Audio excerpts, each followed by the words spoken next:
عیسائیوں کا بھی یقین ہے کہ قرآن کا سمجھنے والا کبھی قاتل نہیں ہوتا، ظالم نہیں ہوتا۔ تار صلی اللہ تعالی علیہ وسلم ارشاد فرماتے من سن سنتا حسنتا فلہ اجرہا واجر من عمل بہا، جس نے کوئی نیا طریقہ ایجاد کیا اللہ تعالیٰ اس ایجاد کرنے کا ثواب بھی اسے دے گا، اور جتنے عمل کرتے رہیں گے ان سب کا بھی ثواب اسے دیا جائے گا، اور عمل کرنے والوں کے ثواب میں کوئی کمی نہیں ہوگی، ان کو سب کو ملتا رہے گا، لیکن جس نے شروع کیا اس کو بھی ملے گا، اس کو سب کے برابر ملے گا۔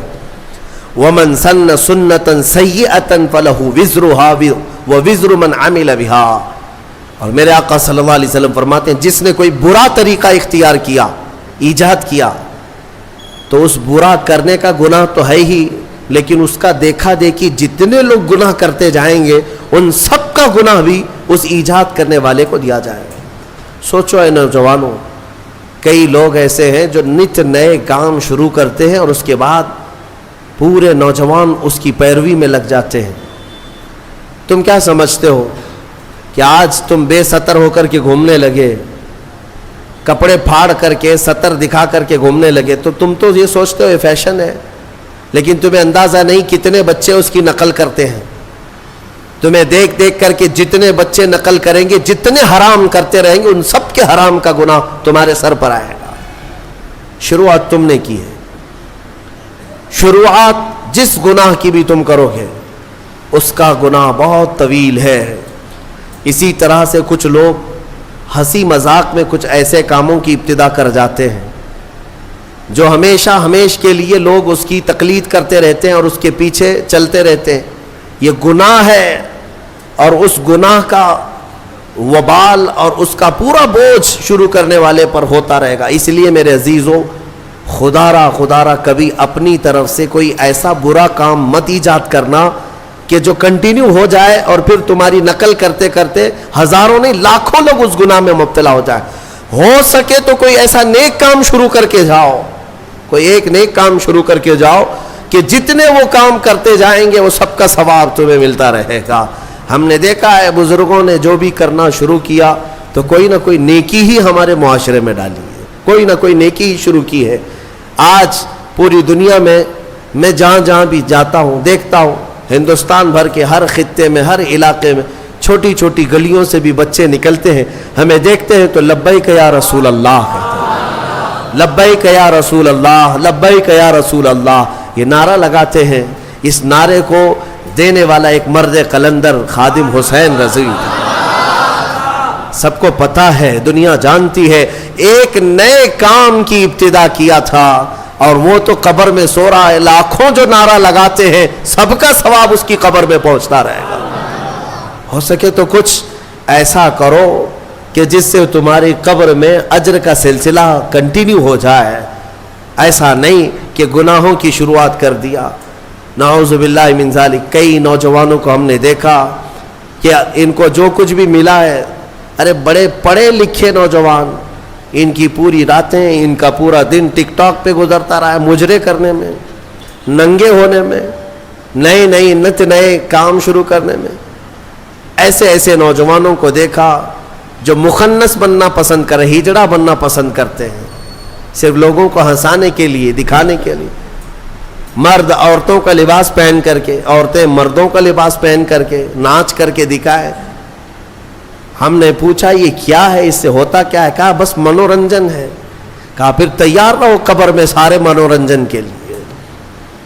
جتنوں کو تم نے تباہ و برباد کیا، جتنوں کے اخلاق کو تم نے ختم کیا، ان سب کا بھی وبال تمہارے اوپر ہوگا۔ حدیث رسول ہے، برے کام کی ابتدا تم سے نہ ہونے پائے۔ کوشش یہ کرو کہ تم راستہ چلو تو بچے تمہیں دیکھ رہے ہوتے ہیں اور یہ سب نقل کریں گے، ایڈاپٹ کریں گے، ہر چیز کو کیپچر کرتے ہیں۔ تو کوشش یہ کرو کہ ہماری اچھی چیزیں ان بچوں میں منتقل ہو جائیں، برائیاں نہیں۔ اللہ تبارک و تعالی برائیاں ایجاد کرنے کی بجائے ہمیں اچھائیوں کی ایجاد کرنے کی توفیق عطا فرمائے۔ میں نے جو آیت ذکر کی آپ کے سامنے، جس نے ایک قتل کیا اس نے پوری دنیا کا قتل کیا۔ اس تفسیر میں ایک بہت ہی پیاری حکایت مولا علی کرم اللہ وجہہ الکریم کے متعلق ملتی ہے۔ حضرت علی کے زمانے میں ایک ایسا معاملہ پیش آیا، ایک آدمی کا مرڈر ہو گیا، قتل ہو گیا ہے، چاقو وہاں پڑی ہے، خون میں وہ لت پت ہے، اور اس کے قریب ایک آدمی کھڑا تھا، پولیس گزر رہی تھی، اس زمانے کی جو پولیس رہی ہو، حضرت علی رضی اللہ تعالیٰ عنہ کے جو عمال تھے وہ گزر رہے تھے، سپاہی دیکھا ایک آدمی کا قتل ہوا ہے، تازہ خون بہ رہا ہے، چھری ہے، اور ایک آدمی ہے وہاں پر، اس کو پکڑ لیا، وہی قاتل ہے، کوئی اور تھا ہی نہیں، آس پاس کوئی نہیں تھا، اس کو پکڑ لیا۔ وہ اس وقت اس لیے پکڑا کہ ظاہری حالات تو یہی بتا رہے تھے کہ وہ قاتل ہے، یہ اس زمانے کی بات ہے۔ یہاں تو ایسا ہے کہ دلی میں ہو جائے تو یہاں کرناٹک میں آ کے اٹھا لے جائیں گے، یہاں تو کوئی مسئلہ نہیں ہے کہ کہیں سے بھی کوئی بھی چاہے نشان نہ ملے اٹھایا جا سکتا ہے، لیکن اس وقت حالات ایسے تھے کہ قاتل جو ہے کوئی نظر نہیں آیا سوائے اس ایک آدمی کے، اس کو پکڑ کر لایا گیا حضرت علی کرم اللہ وجہہ الکریم کی بارگاہ میں۔ تو پھر وہاں پر فیصلے میں ثابت ہو گیا کہ اسی نے قتل کیا، کیونکہ سپاہی جو تھے وہ گواہی دے رہے تھے کہ ہم نے اس کو دیکھا ہے، رنگے ہاتھوں پکڑا ہے، اس کے جسم پر خون کے دھبے بھی تھے، اور کون ہوگا؟ تو بہرحال حضرت علی نے فیصلہ سنایا کہ قاتل ہے، اس کی سزا قتل ہے، قصاص میں قتل ہوگا۔ اب اس کو پھانسی پر چڑھایا جا رہا تھا، تھوڑی دیر گزری تھی کہ عدالت میں ایک شخص دوڑتا دوڑتا آیا، اور آیا، اس نے کہا کہ امیر المومنین وہ شخص ناحق مارا جا رہا ہے، وہ پھانسی پر چڑھ رہا ہے ناحق، وہ قاتل نہیں ہے، آپ اسے چھوڑ دیں، آزاد کر دیں۔ حضرت علی نے پوچھا پھر قاتل کون ہے؟ اس نے کہا میں ہوں، میں نے قتل کیا، لیکن میں وہاں سے ایسے غائب ہو گیا تھا کہ یہ شخص موجود تھا، اس نے چھری بھی اٹھائی اور اس کے ہاتھ پیر خون سے لال بھی تھے، لیکن اصل میں مجرم ہوں، اسے چھوڑ دیں، مجھے اس پر ترس آ گیا کہ ناحق وہ مارا جا رہا ہے، اس لیے میں حاضر ہو گیا، اسے چھوڑ دیں۔ حضرت علی نے اسے چھوڑ دیا۔ اب جو اصلی قاتل تھا اسے پکڑا گیا، اس کو لایا گیا۔ اب ظاہر سی بات ہے، اب یہ اقبالی مجرم ہے، اقراری مجرم ہے، تو اس کو جب سزا سنائی جا رہی تھی تو حضرت امام حسن رضی اللہ تعالیٰ عنہ، حضرت علی کے صاحبزادے، عمر اس وقت جو بھی رہی وہ جوان تھے، آئے دربار میں، کہا کہ امیر المومنین اس شخص کو بھی آزاد کر دیجیے، اس شخص کو بھی آزاد کر دیجیے، آپ معاف کر دیجیے۔ کہا کیسے، ایک قاتل کو کیسے آزاد کیا جا سکتا ہے؟ تب حضرت امام حسن نے اسی آیت سے استدلال کیا، دلیل میں یہ آیت پیش کیا، ابا جان کیا ہم نے قرآن میں یہ نہیں پڑھا؟ اللہ تعالیٰ فرماتا ہے جس نے کسی ایک کا قتل کیا گویا کہ اس نے پوری انسانیت کا قتل کیا، تو قاتل کو سزا تو ہونی ہے، لیکن آگے رب نے یہ بھی فرمایا جس نے کسی ایک کو بچایا اس نے پوری انسانیت کو بچایا۔ اس ایک بندے نے ناحق مرنے والے کو بچا لیا، آپ کے ہاتھوں وہ پھانسی پر چڑھ جاتا، ناحق مرتا، اس کو اس نے بچایا، اس بچانے کی وجہ سے اس کو آپ آزاد کرتے۔ فیصلے میں اس شخص کو آزاد کیا گیا۔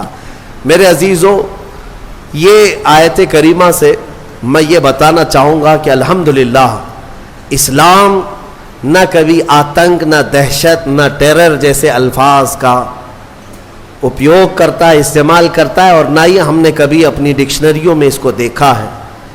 قتل اور ڈرانا دھمکانا یہ دنیا کے حصے میں ہے، اسلام کے دامن میں نہیں ہے۔ الحمدللہ یہ ہو کیا رہا ہے، ہمارے لوگ پڑھے لکھے کم ہیں، اور جو میڈیا بتا دے اس کو آمنا صدقنا کر جاتے ہیں۔ ہاں صبح سے شام تک یہ بھونک رہے ہیں صحیح ہوگا، دیکھ کر کے کچھ لوگوں کو ایسا لگنے لگا ہے کہ ہاں یہ صحیح ہوگا۔ ان کا کام یہ ہے کہ ایک جھوٹ کو 100 بار بولتے جائیں۔ میاں یہ میڈیا کب بکرے کو کتا بنائے اور کب کتے کو بلی بنائے تمہیں کچھ نہیں پتا چلے گا، تم تو مانتے رہ جاؤ گے۔ آپ نے سنا ہوگا نا، ایک شخص بازار سے بکرا خریدا، 3 لوگوں نے طے کر لیا تھا کہ اس کو ہڑپنا ہے، لیکن پلاننگ کیسے کی تھی؟ 4 لوگ تھے، یہ چاروں ٹھگیوں نے برابر فاصلے پہ راستے میں کھڑے ہو گئے. بکرا خریدا ہے بیچارہ بھولا آدمی، لے جا رہا ہے گھر پہ. پہلا والا اس سے کہتا میاں کتا کتنے کا خریدے؟ جھگڑنے لگ گیا کہ بیوقوف ہے، کتا لگ رہا ہے تجھ کو، یہ بکرا ہے، مارکیٹ سے ابھی خرید لایا ہوں، آنکھیں ہیں یہ کیا ہے تیری؟ بہت جھگڑا کیا. بہرحال پہلا والا تو چلا گیا. آگے وہ چلا، تھوڑی دیر کے بعد راستے میں دوسرا والا تھا، وہ بھی انجان بن کے کھڑا تھا. گزرتے گزرتے اس نے کہا میاں کتا تو بڑا اچھا ہے تمہارا. سیم ورڈ، سیم وہی بات کہا. تو پھر اس کو غصہ آیا کہ بھائی یہ کتا کیوں کہہ رہے ہو، بکرا ہے. لیکن دل میں تھوڑا سا ہونے لگا، پہلا والا بھی بولا، اب یہ دوسرا والا بھی بولا. اس کے بعد پھر اس سے بھی تھوڑا تو جھگڑا ہوا، آگے بڑھا. تیسرا بھی برابر پوائنٹ پہ کھڑا تھا. ایک دوسرے کی کوئی شکل ملتی جلتی نہیں ہے، لباس نہیں ہے، راستہ الگ ہے. تیسرا بھی ملا اور کہا میاں کتا کتنے کا خریدے؟ بہت اچھا کتا ہے. اب اس کا شک بڑھ گیا، میری آنکھیں تو کہیں اندھی نہیں ہے، میں بکرا لایا تھا کہ کتا لایا؟ وہ ٹٹول کر کے دیکھنے لگا، کہیں دھوکہ مجھے تو نہیں ہو رہا ہے. ایسا کیسے ہو سکتا ہے کہ 3 لوگ، وہ بھی راستے میں الگ الگ، سب کتا ہی بول رہے ہیں، بکرا نہیں کہہ رہے. اس کو بہت دل میں یہ ملال ہونے لگا کہ مجھے میری آنکھوں میں کچھ ہو گیا ہے. آگے گھر قریب تھا کہ چوتھے نے آخری کیل ٹھونک دی. چوتھے نے کہا میاں کتا تو بہت اچھا ہے آپ کا، کتنے کا کتا خریدے؟ اب بیچارہ وہ بکرا چھوڑ کر بھاگا. نہیں مجھ سے ہی غلطی ہوئی ہے، ایک آدمی بولتا، 2 بولتے، یہ 4 لوگ اس کو کتا ہی بول رہے ہیں. یہ بکرا نہیں ہے، کتا ہے. یہ ساری میڈیا اسی طرح کتا بنا رہے ہیں، اسی طرح کتا بنا رہے ہیں. تمہارے پاس بکرا ہے، لیکن بار بار جب کتا کتا کہا جاتا ہے تو لگنے لگتا ہے کہ کہیں ایسا تو نہیں ہے کہ میرے پاس بکرا نہیں ہے. میرے عزیزو ایک بات یاد رکھنا، یہ دن میں 100 مرتبہ تسبیح پڑھیں تمہارے لیے، تمہارے خلاف، تب بھی قرآن کہتا ہے کہ ایمان والے استقامت والے ہوتے ہیں. استقامت، ہاں ان پر تو بجلیاں گرے کہ پہاڑ گرے یہ ٹس سے مس نہیں ہوگا. بلکہ مومن کا عقیدہ یہ ہے کہ اللہ ایک ہے، محمد سچے رسول ہیں، اور اسلام پر اس کا کوئی شک نہ ہو. تو بہرحال میں جو بات عرض کر رہا تھا وہ یہ ہے کہ قتل کے معاملات کو لے کر جو پروپیگنڈا پھیلایا جاتا ہے، اگر میں آنکڑے رکھوں نا، تعداد رکھوں، تو حیرت میں آنکھیں پھٹی رہ جائیں گی. حضور پاک صلی اللہ تعالیٰ علیہ وسلم کے کل جو غزوات ہوئے نا، جنگیں 17 ہیں. حضور نے 10 سال میں کتنی جنگوں میں شرکت کی؟ 17. اور پورے ٹوٹل 17 جنگوں میں کتنے لوگ مرے تھے؟ کتنے لوگ؟ پورے ٹوٹل 17 جنگوں میں، 17 غزوات میں جو مخالف پارٹی کے لوگ مرے ہیں، ان کی کل تعداد 248. ٹوٹل کتنی؟ 250 کے قریب 10 سال کے اندر مرے ہیں. 10 سال کے اندر 250 پوری کاؤنٹ کریں گے. اب آؤ میں تمہیں بتاتا ہوں، یہ دنیا کو جو امن کا پاٹھ پڑھاتے ہیں، world war first, world war second, جو دنیا کی سب سے بڑی جنگیں ہوئی ہیں نا، دنیا کی جنگ عظیم، پہلی جنگ عظیم، دوسری جنگ عظیم، کتنے مارے گئے اس میں پتہ ہے آپ کو؟ ورلڈ وار فرسٹ جو 1920 کے قریب تھی، اس میں 3 کروڑ لوگ مارے گئے تھے، 3 کروڑ. اور ورلڈ وار سیکنڈ میں 5 کروڑ لوگ اتنے مارے گئے ہیں، اور یہاں 250. اور اسلام پھر بھی قتل والا ہے. انہوں نے لاشوں کے انبار لگا دیے پوری دنیا میں. آپ کو پتہ ہے آج صرف 10 سال ہونے کو آ گئے، ملک شام میں 8 لاکھ لوگ مارے جا چکے ان کی جنگوں میں. 8 لاکھ لوگ. عراق میں بھی وہی، یمن میں بھی وہی، افغانستان میں بھی وہی. پوری دنیا میں لاشوں کا انبار بچھایا ہے امریکہ نے اور اس کے اتحادی فوجوں نے. لیکن کبھی یہ نہیں کہا جاتا کہ وہ ٹیررسٹ ہیں، یہ نہیں کہا جاتا. یہ جہاں اترتے ہیں بموں سے مار مار کر پوری زمینوں کو بنجر کر ڈالتے ہیں. عراق میں اگر آپ کو جانا ہوگا آپ دیکھنا, 15-20 سال پہلے کی بات میں بتا رہا ہوں, ایک بڑا گراؤنڈ تھا, باغیچہ تھا, اور اب ہم وہاں جا کر دیکھتے ہیں تو پورا باغیچہ قبرستان ہے, پیر رکھنے کی جگہ نہیں, اتنی قبریں ہیں وہاں پر, پورا میدان قبروں سے بھر گیا ہے. نئے نئے میدان تو انہوں نے قبرستان میں بدل دیے.